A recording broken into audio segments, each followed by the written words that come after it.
Hi everyone, and welcome to the Dance Teacher Web interview series. And today we're really excited to have with us Asia DePaolo. Now, Asia has talked about a girl on fire. Alicia Keys must have made this song looking at her career so far. She has been absolutely on fire. She's toured with Selena Gomez. She's toured with CeeLo Green. She appeared with Meghan Trainor on The Voice Dancing.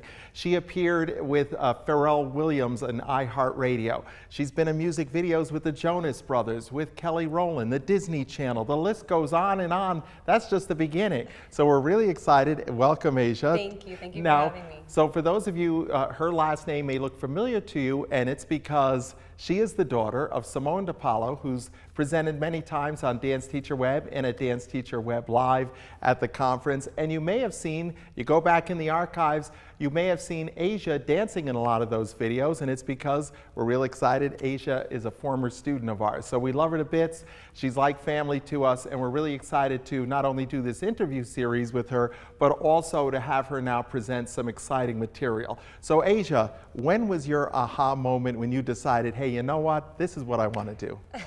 I had a couple aha moments, I would say. Probably my junior year of high school when I decided to go to college for dance was my pre-aha moment. And then my junior year of college, I was like, you know what, it's time for me to take this seriously and make it my career. So I decided that I would go to LA and pursue it. And that was my biggest aha moment because I'm from Connecticut on this side of the country. And I was like, okay, I guess I'm going by myself. But that was the aha moment when I was on the plane.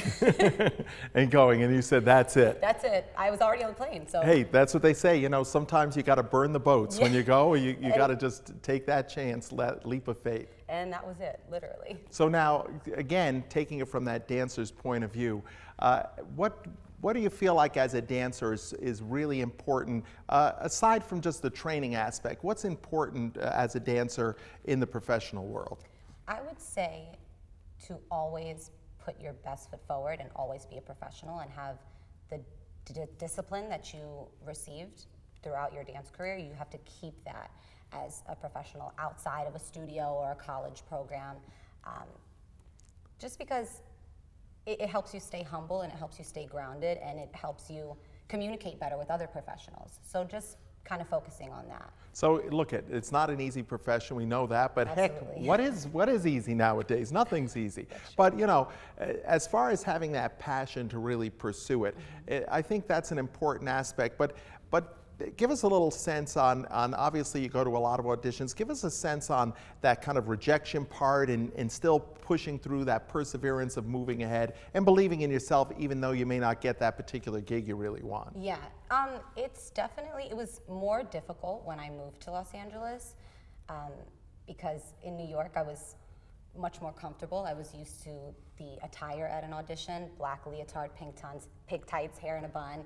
And then I came to LA and it was so free and I was like, okay. And then you got your first couple of no's in the audition. You're like, what am I doing wrong? Why am I not booking this? And it's never your talent and you. It's always what they want, what they're looking for. And I'm not 6 feet blonde, so maybe they didn't need me for that. So it's just, you kind of get your first little taste of rejection and then you realize it's not you. You need to let it go. You need to stay calm and stay focused, and whatever's out there for you is for you, and that's what you'll get. But I just had to check myself a little bit, and after that, it's been pretty sweet. Well, speaking about auditions, give us some tips, especially nowadays, some audition tips that you found have really helped you.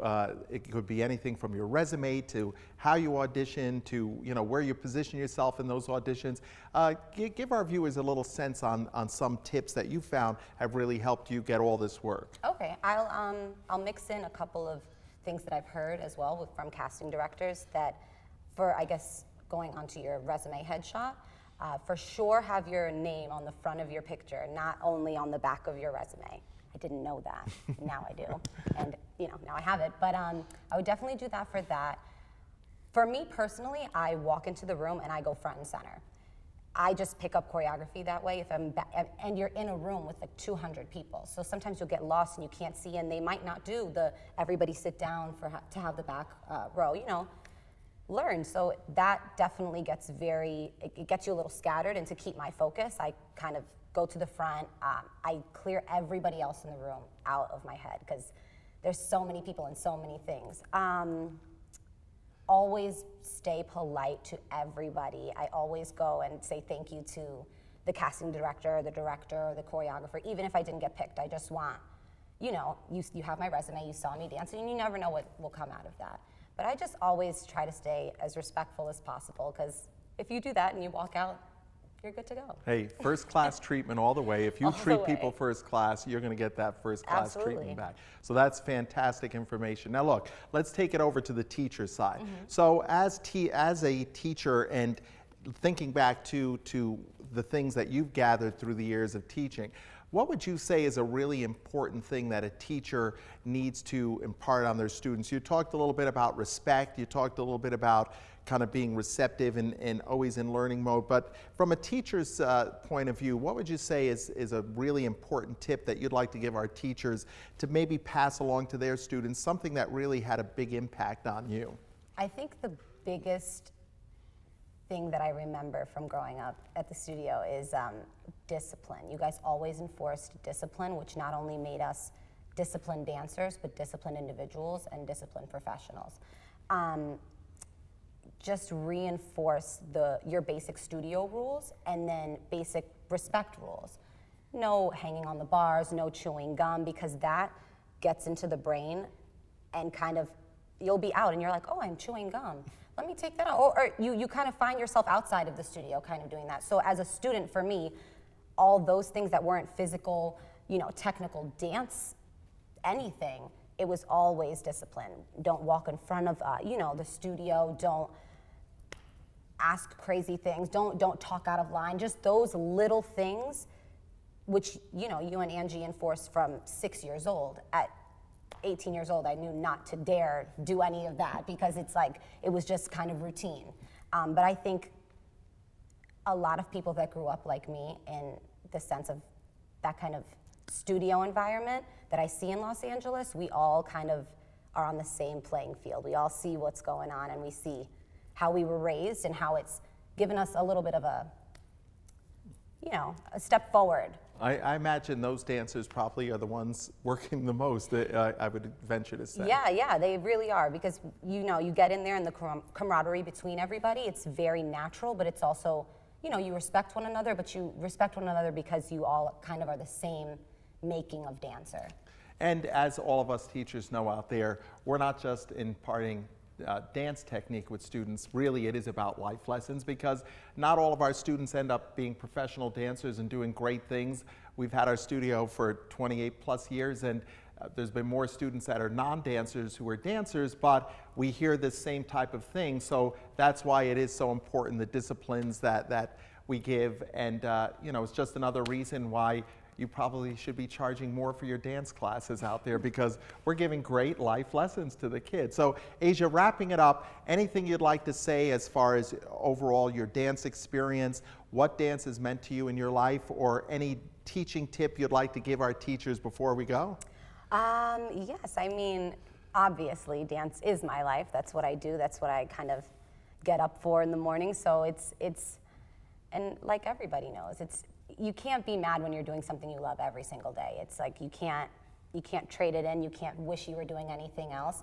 There's definitely ups and downs for sure, but that's with life. So, you know, that goes on. Yeah, and with teaching, just stay relaxed, stay calm, because sometimes it does get a little hectic, especially with the little ones. But yeah, even with the little ones, I always just try to have fun and make it's not serious. It's not something that should scare you. So just always have fun. Breathe, relax, yeah. Well, you're going to be seeing Asia. She has some great videos that we're going to be videoing today. We're at the University of Nevada, Las Vegas out here doing some great filming. We had Asia come up from LA, and you're going to be seeing her. She's also going to be appearing at our conference, dancing and teaching this summer, so we're really excited. What's the latest thing you have coming up that's kind of in the fire that people maybe should keep an eye out for? I would say, fingers crossed, that I'll be going back on tour by the end of summer. Back with Selena Gomez. With Selena Gomez, fantastic. So that'll be our round two. Yes, terrific. All right, well, keep an eye out for her. Enjoy, thanks.